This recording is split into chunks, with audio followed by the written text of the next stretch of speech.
Hi, my name is Beth Massey and welcome to the Windows Forms over Data video series. In this next video, I'm going to show you how we can add field and row validation to our data sets in order to enforce business rules. We'll be doing this by using partial classes and the error provider. I've already started an application here called the Order Manager, and I've got one form open now. And we've been creating a database called OMS. So what I'm first going to do is add a new data source to this project. And I'm just going to connect to our customer table. If you've already been working on this application and following along, you can just choose the customer data set that we already created in a previous video. I'm just doing this to review. So I'm going to call this customer data set.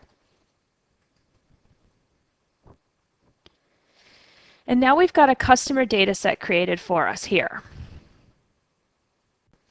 So what I'm going to do is I'm going to go back to our form here, and just for this example we're just going to drag over the customer table, and this will create our binding navigator.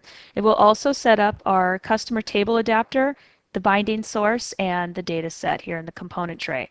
So first what I'm going to do is I'm going to dock this in parent container so it looks a little bit better, and I'm going to make the form a little larger. So now what we want to happen is when I add a new row to our customer grid here, I want to be able to enforce a rule that the last name must be specified. So before the user can tab off the row, I want to make sure that the row is valid. So we need to add a piece of validation. Now it's always bad practice to add business rules directly into the form itself. So we don't want to go that route. Instead, we're going to try and create the business rules here directly inside the data set. So let's pop on over to the data set.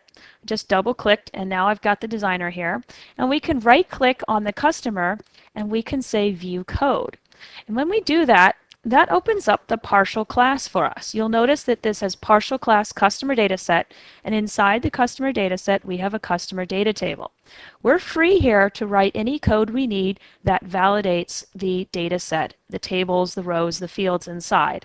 So that's what a partial class allows you to do. It allows you to extend a class that's code generated by the designer in order to add more functionality to it.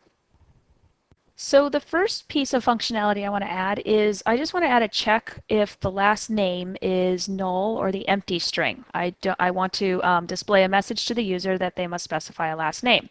So in order to do that, I'm just going to add a function or a sub called check last name. So private sub check last name.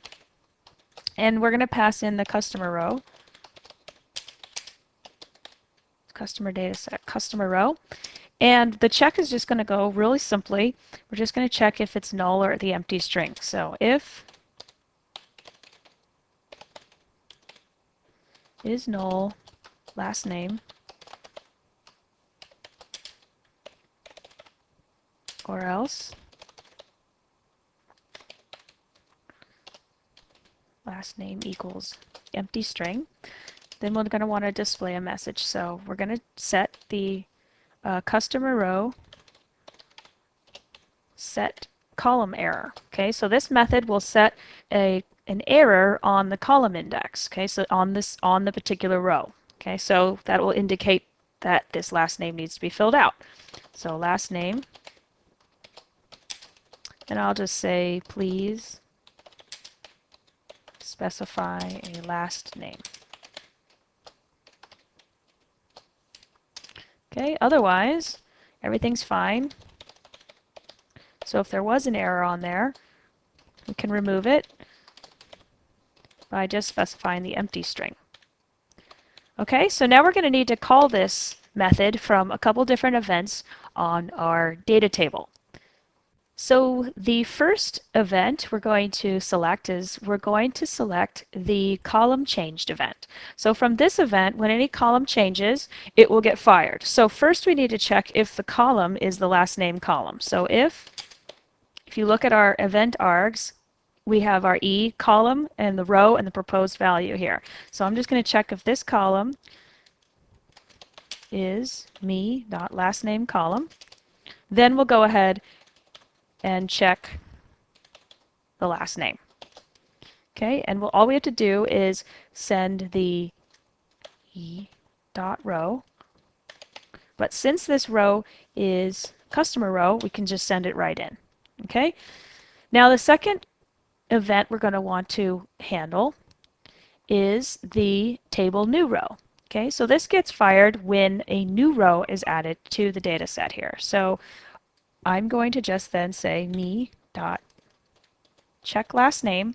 And in this case, we are going to be sending the e.row, unfortunately, is not a customer row here. It is, but it's not casted as such, so all we just need to do is cast it. So we'll just ctype our e.row as our customer data set customer row and pass that into our check last name function. Okay? Great. Okay, so now I'm going to go back to my form, and I'm just going to set the edit mode on the data grid view equal to the edit on enter so that our events will fire how we want them to fire. So now I'm just going to press F5 to start debugging.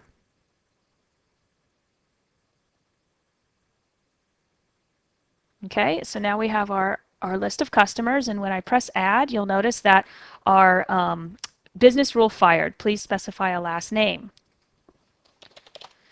If I'm on a current record and I delete the last name and I tab off of it, our business rules will fire again. So it's really an advantage to put your business rules inside the data sets themselves instead of on the forms, because now when we use data sets across our forms, your business rules are centralized and in one place. Cool. Great. So now I want to add a different form. I want to add a form that shows the details instead of showing everything inside of a grid. So I'm going to just right-click, Add Windows Form, and we'll call it Form 2.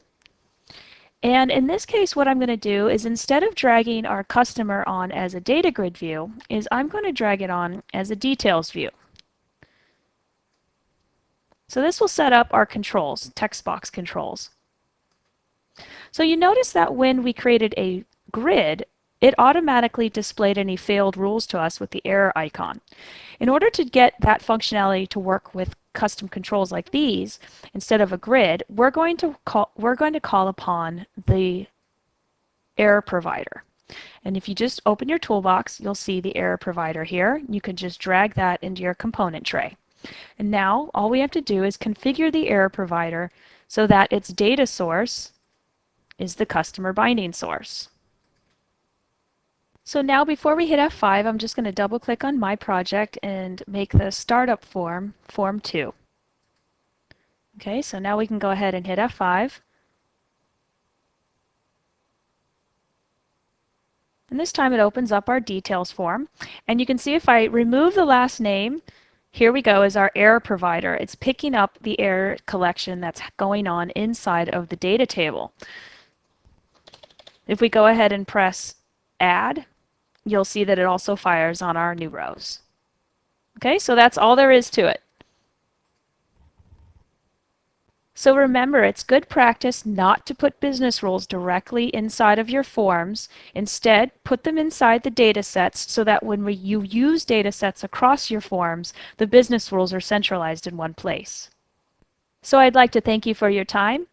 If you'd like to check out the Visual Basic Developer Center, we'll be posting updates to these videos there. Please also check out the Visual Basic team blog and my blog for more information. Thanks again.